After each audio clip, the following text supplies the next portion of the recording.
Krishna so ఇప్పుడు సొసైటీలో మనం చూస్తున్నాం. ఒకప్పుడు హాస్టల్ అంటే అమ్మాయిలకు సపరేట్గా అబ్బాయిలు సపరేట్. కానీ ఇప్పుడు మన తెలుగు రాష్ట్రాల్లో అమ్మాయి లోపాలు ఇద్దరు కలిసి లివింగ్ ఉంటున్నారు. ఇది కరెక్ట్ అని అంటారా? ఇది కరెక్ట్ కాదు. అటువంటి వాళ్ళకే ఇల్లు కూడా ఇస్తున్నారు. ఇప్పుడు హాస్టల్స్లో రూమ్లే కాదు, ఇల్లు కూడా అలాగే ఇస్తున్నారు ఓనర్స్. ఎందుకంటే రెంట్స్ ఎక్కువ ఇస్తున్నారు. ఈ మా లైఫ్ అనేది బయటపడకుండా ఉండాలంటే రెంట్ ఎక్కువ కడితే ఓనర్ ఇల్లు కూడా ఇస్తున్నారు. ఎందుకంటే వీళ్ళు ఏ గొడవలు చేసుకోరు. తాగినా అబ్బాయి తాగినా అమ్మాయి తాగినా సైలెంట్గా ఇంట్లో ఉంటారు. వైఫ్ అండ్ హస్బెండ్ అని చెప్పి తీసుకుంటున్నారు ఇల్లు.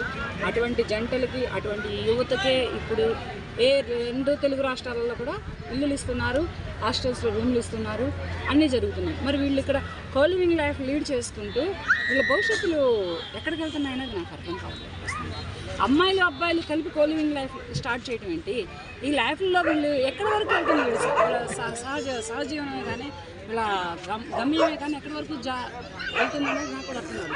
ఇటువంటి సమాజానికి ఎటువంటి మెసేజ్ ఇస్తున్నారు అంటే ఇప్పుడు దీని పేరెంట్స్ తప్పిదేమో ఉందంత. దీంట్లో పిల్లల పెంపకం పైన ఆడపిల్లలు ముఖ్యంగా సిటీలో చూసుకుంటే మగపిల్లల కన్నా ఆడపిల్లలు రెచ్చిపోతున్నారు కోలివింగ్. ఇది కరెక్ట్? ఆడపిల్లల తల్లిదండ్రుల పెంపకం తప్పు ఉంది.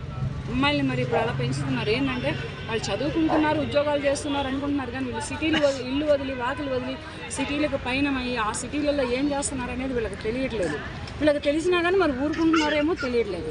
ఎవడో వాళ్ళే సరిపోతున్న వాళ్ళే ఎక్కడికొక్కడికి సరిపోతుందిలే అని అబ్బాయిల పేరెంట్స్ ఊరుకుంటున్నారు, అమ్మాయిల పేరెంట్స్ ఊరుకుంటున్నారు. తెలియదు. వాళ్ళు లాస్ట్కి పెళ్ళిళ్ళు చేసుకొని జీవితం స్టార్ట్ చేస్తే పర్వాలేదు. పెళ్ళిళ్ళు చేసుకోకపోతే ఎవరి జీవితాలు ఆగమవుతాయి. ఇలా కాలివింగ్ లైఫ్ లాడ్ చేసినటువంటి అమ్మాయిని పెళ్లి చేసుకున్న వేరే అబ్బాయి జీవితం పాడవుతుందా?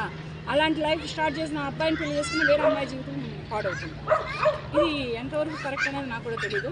ప్రస్తుతానికి సిటీలో మాత్రం రెండు తెలుగు రాష్ట్రాల్లో మాత్రం ప్రస్తుతానికి అటువంటి యువతకే ఇల్లు రెంట్కి ఇస్తున్నారు. ఇది చాలా తప్పు.